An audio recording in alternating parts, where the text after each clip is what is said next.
이러한 일은 우리의 본보기가 되어 우리로 하여금 그들이 악을 즐겨한 것 같이 즐겨하는 자가 되지 않게 하려 함이니 그들 가운데 어떤 사람들과 같이 너희는 우상 숭배하는 자가 되지 말라. 기록된 바 백성이 앉아서 먹고 마시며 일어나서 뛰논다 함과 같으니라. 그들 중에 어떤 사람들이 음행하다가 하루에 23,000명이 죽었나니 우리는 그들과 같이 음행하지 말자. 그들 가운데 어떤 사람들이 주를 시험하다가 뱀에게 멸망하였나니 우리는 그들과 같이 시험하지 말자. 그들 가운데 어떤 사람들이 원망하다가 멸망시키는 자에게 멸망하였나니 너희는 그들과 같이 원망하지 말라. 그들에게 일어난 이런 일은 본보기가 되고 또한 말세를 만난 우리를 깨우치기 위하여 기록되었느니라.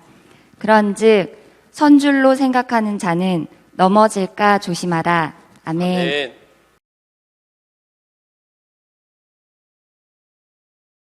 제가 목회를 처음 시작하면서부터 지금까지 똑같이 생각하고 있는 것이 있는데, 신앙생활을 잘한다는 것은 뭘까라고 하는 거예요. 신앙생활을 잘한다라고 하는 것은 기쁨이 있고 행복이 흘러 넘치는 것, 이것이 신앙생활을 잘하는 것일 것이다 라고 하는 생각을 가지고 있습니다.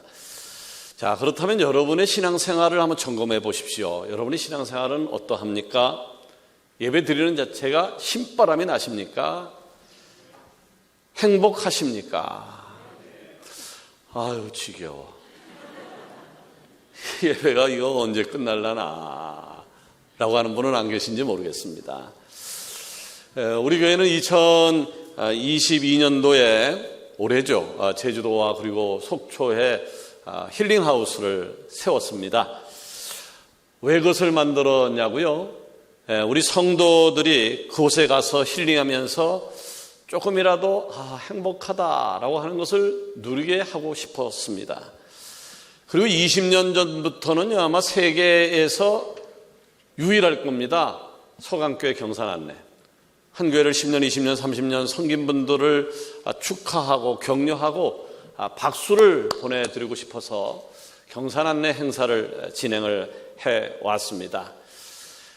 힘든 세상 속에 살면서 조금이라도 위로를 받게 하기 위해서 10년, 20년, 30년, 40년 된 근속자들에게 힐링 여행을 또 보내드려야 되겠다라고 하는 것을 계획을 하고 진행을 하고 있습니다만은, 드디어 지난 주일부터 2박 3일간 20년 근속자들이 제주도 여행을 다녀왔습니다. 가셨던 분들이 29명이었는데 너도 나도 다투어서 사진을 보내왔는데 너무나도 행복해하는 모습에 제가 마치 그곳에 있는 것처럼 같이 들떴었습니다. 그 지난 금요일부터 토요일까지 1박 2일 동안 10년 근속자들이 제천 힐링 여행을 다녀왔고요. 내일과 모레 또 1박 2일로 제2차 제천 힐링 여행을 다녀올 예정으로 있습니다.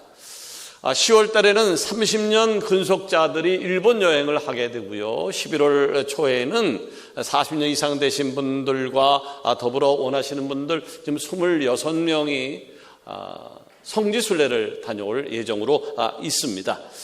이 모든 일을 진행함에 있어서 힐링 여행 대상자들에게는 큰 기쁨이 될 것입니다. 또한 10년차, 20년, 30년, 40년을 향해 달려가는 분들에게 있어서는 나도 곧 저 무리 속에 그 장소에 나도 갈 것이다 라고 하는 소망을 갖게 되어집니다.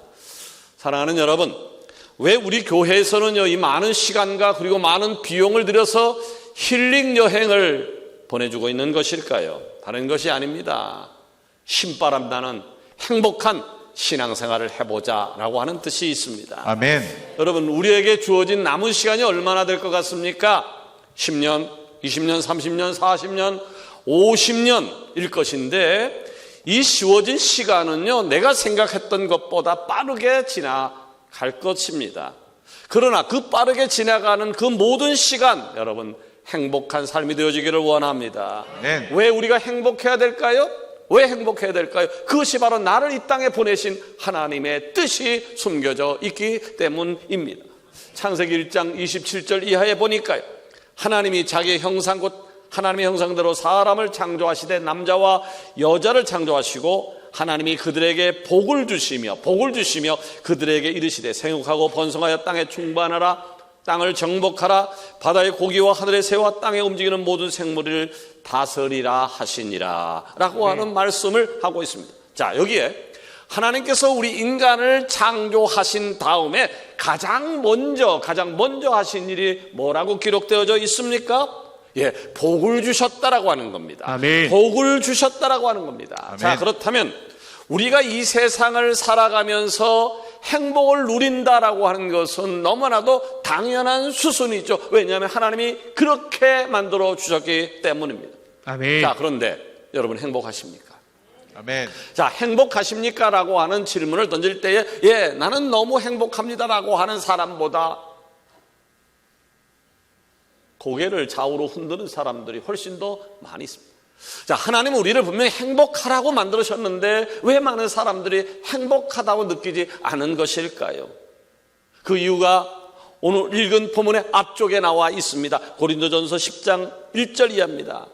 형제들아, 나는 너희가 알지 못하기를 원하지 아니하노니 우리 조상들이 다 구름 아래 있고 바다 가운데로 지나며 모세에게 속하여 다 구름과 바다에서 세례를 받고 다 같은 신령한 음식을 먹으며 다 같은 신령한 음료를 마셨으니 이는 그들을 따르는 신령한 반석으로부터 마셨음에 그 반석은 곧 그리스도시라.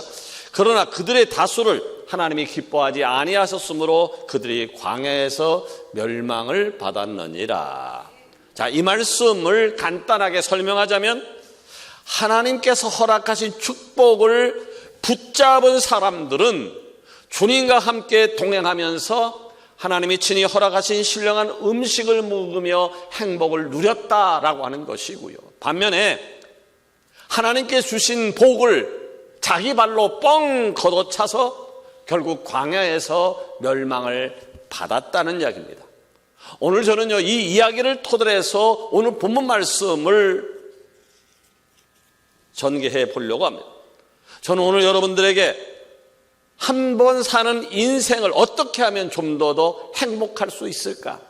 어떻게 하면 하나님께서 허락하신 복을 누리면서 기쁨으로 살 것인가에 대해서 고민을 해 보려고 합니다. 바라기는 하나님께서 허락하신 인생을 살아가면서 하나님께는 영광이 되어지고 우리에게는 평안과 기쁨이 넘치는 행복한 삶을 걸어가는 축복이 오늘 2부 예배드리는 여러분 모두에게 있어지기를 주의 이름으로 축원합니다. 아멘. 우리는 행복한 하반기를 보내야 돼요.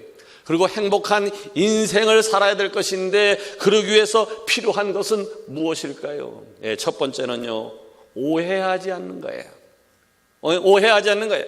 자, 오헬리의 소설 마녀의 빵에 아주 재미난 이야기가 실려져 있습니다. 한 빵집에 있었는데요, 그 빵집에 늘 딱딱하게 굳은 식빵을 사가는 남자가 있었고 그 남자는 옷에 늘 잉크가 묻어 있었고 늘 지쳐 보였습니다. 자, 그 남자는 왜 맛이 없는 딱딱한 식빵은 부드러워야 맛있는 것인데 딱딱한 식빵을 사가는 것이었을까요? 주인은 그 사람을 보면서 이렇게 판단을 했습니다. 딱딱하게 굳은 식빵은 맛은 없지만 가격이 싸기 때문에 가난한 사람들에게는 좋은 한 끼가 될 수 있겠다. 그리고 그 사람은 옷에 잉크 자국이 묻어 있는 것으로 보아서 화가일 것인데 가난한 사람일 것이다. 자, 주인은요, 그 사람을 보면서 치근한 마음이 들었습니다. 이에 빵집 주인은 다음에 그 사람이 오게 되어지면 딱딱한 식빵이 있는 곳에 버터를 듬뿍 넣어서 맛있는 빵을 해주기로 하고, 그가 오기 바로 직전에 딱딱한 식빵 대신 모양은 똑같은데 버터가 듬뿍 담긴 빵을 두었습니다. 역시 그 남자는 같은 시간에 와서 딱딱한 식빵을 사들고 나갔습니다. 이 착했던 빵집 주인은 너무나도 기분이 좋았습니다. 맛있는 빵을 먹을 남자를 생각하니까 뿌듯해졌던 것이죠. 자, 그런데 얼마의 시간이 지났는데 그 남자가 얼굴이 불그락 화를 낸 모습으로 찾아온 겁니다. 자, 이 남자는 왜 화가 난 얼굴로 빵가게를 찾아왔습니까? 오헬리의 단편소설 마녀의 빵의 배경은요, 아직 지우개가 발명되기 이전의 일이어서 연필 자국을 지우는데 볼터가 일절 들어가지 않은 굳은 빵으로 연필 자국을 지웠던 겁니다. 그리고 그 남자는요, 주인이 예상했던 대로 가난한 하가도 아니었습니다. 그 남자는 당시 도시의 권위 있는 건설회사의 건축 설계사였고 신축 중인 시청 건물의 설계도를 그리는 중이었습니다. 그리고 막대한 업무량으로 3개월간의 엄청난 양의 도면을 수정할 지우개로 딱딱한 빵을 늘 사갔던 것인데, 주인의 오해로, 주인의 배려로 버터가 듬뿍 들어간 빵으로 도면을 수령하다가 버터의 유분기 때문에 3개월 동안 애쓰며 고생하면서 만든 도면을 망치게 되었기 때문에 지금 화가 난 채로 빵집 주인을 찾아온 겁니다. 여러분, 오해한다라고 하는 것은 이렇게 무서운 결과를 만들어냅니다. 내 생각에는 그것이 맞고 그 일이 참 잘한 것이라고 판단해서 진행했는데 결국은 그 일이 더 꼬이게 만들고 더 나아가서 그르치게 할 수도 있습니다. 그렇기 때문에 우리가 살면서 오해하지 않도록, 오해를 받지 않도록 조심할 필요가 있습니다. 자, 그런데 이런 오해가요, 인간과 인간 사이에만 일어나는 것은 아닙니다. 하나님과 나 사이에도 충분히 일어날 수 있다는 것이죠. 자, 여러분, 하나님을 사랑하십니까? 예, 우리는 많은 순간 하나님을 사랑한다라고 고백을 합니다. 찬송을 부를 때도 하나님을 사랑한다고, 기도할 때도 하나님을 사랑한다고 그러고요. 그리고 대화하면서도, 그리고 설교를 듣는 순간에도 순간순간 우리는 하나님을 사랑한다고 고백을 합니다. 그런데 하나님을 이렇게 사랑한다라고 이야기는 하는데 행동에 있어서 중요하게 생각하지 않습니다. 내가 하는 이 일이 하나님이 어떻게 보실지는 생각하지 않고 나만의 열정에 사로잡혀서 이것이 마치 하나님을 위한 일이라고 착각을 합니다. 성경에 등장하는 그 대표적인 집단이 누구냐 하면 초대교회 지도자들, 바리새인들, 사두개인들, 제사장들이었습니다. 자, 그들은요, 자기가 하는 행동들이 하나님의 영광을 위한 일이라고, 그리고 하나님께서 우리를 인정해 주실 것이라고 판단을 했습니다. 자, 그런데 저들을 향해서 예수님이 뭐라고 말씀하셨나요? 마태복음 7장 23절에 보니까 그때에 내가 그들에게 밝히 말하되 내가 너희를 도무지 알지 못하니 불법을 행하는 자들아 내게서 떠나가라. 무시무시한 이야기입니다. 나름대로는 하나님의 일을 했다고 했는데 하나님은 불법을 행하는 자야 내게서 떠나라, 나는 너를 기억하지 못하겠다라고 말씀하신 겁니다. 여러분, 이스라엘 백성들을 보십시오.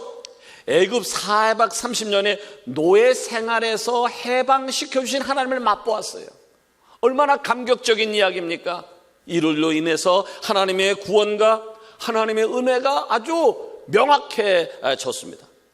자, 그렇게 놀라운 하나님의 은혜를 맛보았음에도 불구하고 광야 생활을 하면서 어려움을 겪자 그 작은 고난에 저들이 마구 흔들려 버렸어요.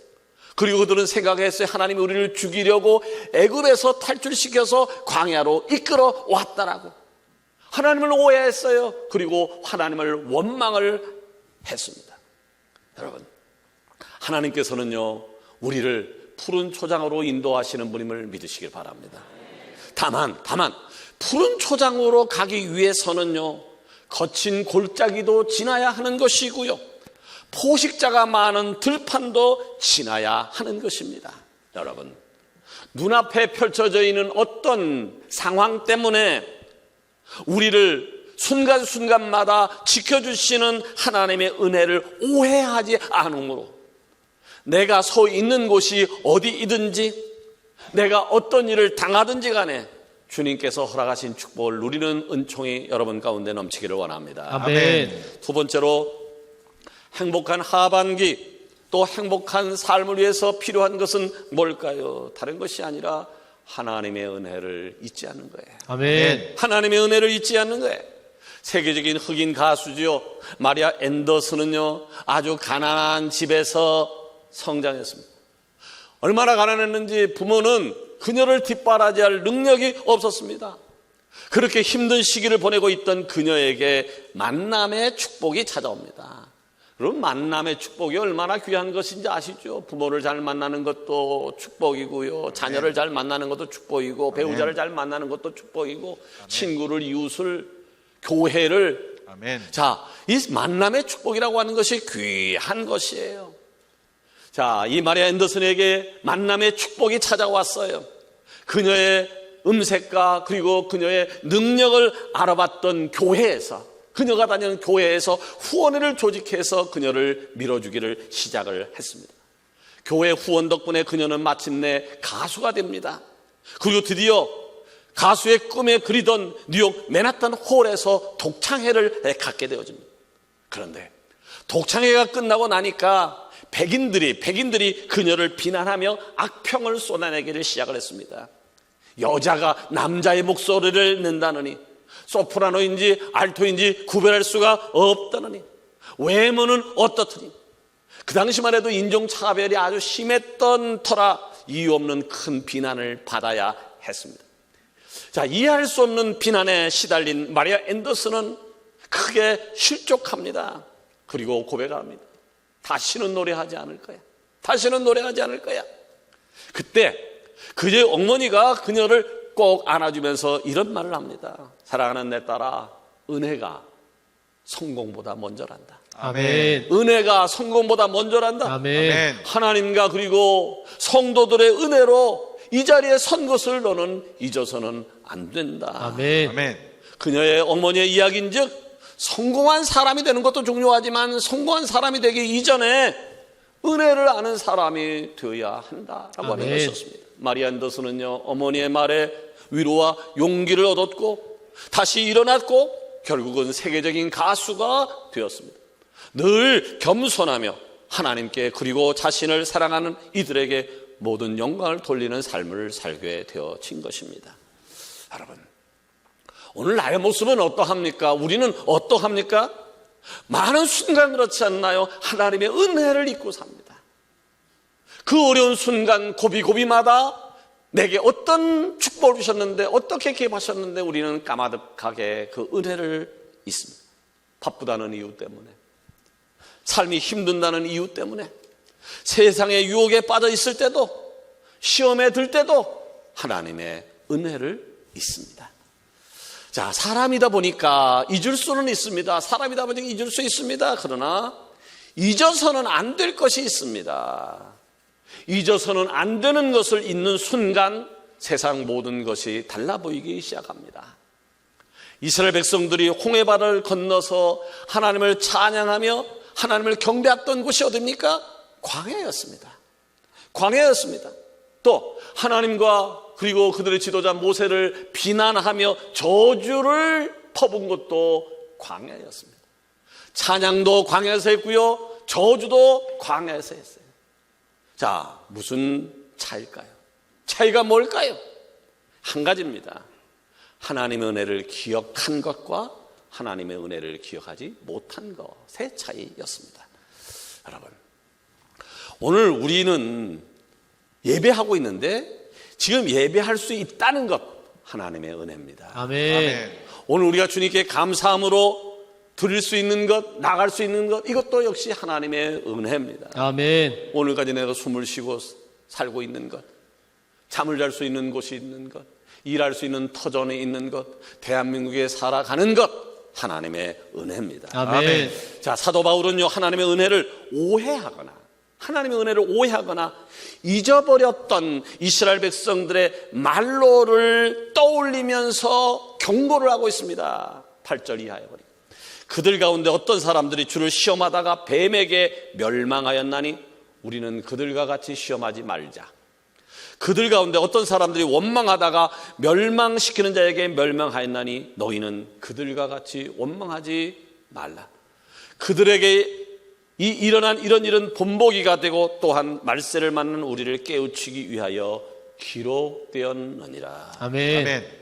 왜 기록하고 있다고요? 왜 그 역사를 기록하고 있다고요? 그 역사를 보고 깨우치라고. 여러분, 하나님의 은혜를 마음에 새기고 또 새기시기를 바랍니다. 아멘. 그것이 내가 삐뚤어지지 않고 하나님께서 허락하신 복을 온전하게 누리며 행복한 삶을 살 수 있는 비결임을 믿습니다. 아멘. 세 번째로, 행복한 하반기를, 행복한 인생을 살기 위해서 필요한 게 뭘까요? 방심하지 않고 늘 겸손한 겁니다. 방심하지 않고 늘 겸손하게 사는 겁니다. 자, 오늘 읽은 말씀은요, 고린도 교회에 보낸 사도 바울의 첫 번째 서신입니다. 훗날에도 그랬고요, 본문의 때에도 고린도 교회 성도들은 사도 바울에게 있어서 아픈 손가락이었습니다. 저들은 교만했어요. 고린도 교회 사람들은 교만했어요. 그리고 자신들이 모든 것을 다 잘하고 있다라고 착각을 했었습니다. 더군다나 너도 나도 다 그렇게 살아가니까 자신들이 얼마나 잘못된 신앙생활을 하고 있는지를 몰랐습니다. 잘 새겨들을 말씀이에요. 그 신앙 좋다는 그 집사님도, 아니면 그 권사님도, 그 장로님도 그렇게 하던데 지금 코로나 시기야, 어려운 시기야, 신앙생활 그렇게 다 하더라고. 나라고 유별나게. 자, 지금 고린도 교회의 그런 모습을 보면서 사도 바울은 이스라엘이 왜 멸망했느냐, 이스라엘의 멸망을 비유로 너희도 그렇게 될 수 있어, 고린도 교회 너희도 그렇게 될 수 있어, 더 나아가서는 오늘 사는 우리에게도 똑같은 경고의 말씀을 주고 있는 거예요. 11절 이하의 말씀을 볼까요? 그들에게 일어난 이런 일은 본보기가 되고 또한 말세를 맞는 우리를 깨우치기 위하여 기록되었느니라. 그런즉 선줄로 생각하는 자는 넘어질까 조심하라. 아멘. 여러분, 신앙생활하는 우리에게 위험한 생각이 있다면 이런 거예요. 이만하면 됐지라고 하는 거예요. 이만하면 됐지. 주일 성수 잘하면 됐지. 봉사 이 정도 하면 됐지. 헌금 이 정도 하면 됐지. 전도 이 정도 하면 됐지. 이 정도 하면 됐지라고 하는 것, 제일 위험한 때입니다. 사도 바울은 그걸 어떻게 표현하고 있나요? 선줄로 생각하는 자는 넘어질까 조심하라. 아멘. 기억하십시오. 가장 행복할 때, 그리고 기쁨에 취해 있을 때 불행은 찾아온다라고 하는 것입니다. 깨어있지 않고 그저 눈앞에 기쁨에 취해 있을 때면 넘어질 수 있습니다. 겸손하십시오. 겸손한 사람은 방심하지 않고요, 그 사람은 넘어지지 않습니다. 아멘. 겸손한 사람은요, 필경 하나님께서 사용하실 것입니다. 아멘. 겸손한 사람이 되어서 방심하지 아니하고 늘 하나님의 은혜 안에 거함으로 행복한 삶을 살아가는 축복이 여러분 가운데 넘치기를 원합니다. 아멘. 이제 말씀을 마치려고 합니다. 여러분, 꼭 행복하십시오. 아멘. 꼭 행복하십시오. 우리 앞뒤 자업분들에게 진심을 담아서, 집사님, 장로님, 성도님, 아들아, 딸아, 꼭 행복해라, 행복하십시오. 인사 한번 해보십시오.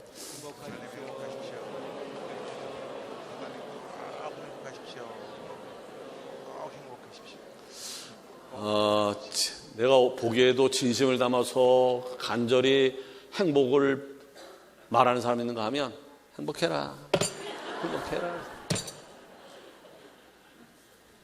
여러분, 꼭 행복한 사람이 되십시오. 아멘. 꼭 행복한 사람이 되십시오. 아멘. 왜 행복한 사람이 될까요? 그것이 하나님의 뜻입니다. 아멘. 나를 이 땅에 보내신 하나님의 뜻입니다. 아멘. 서강 공동체를 만들게 하신 하나님의 뜻입니다. 아멘. 하나님의 은혜를 오해하지 마십시오.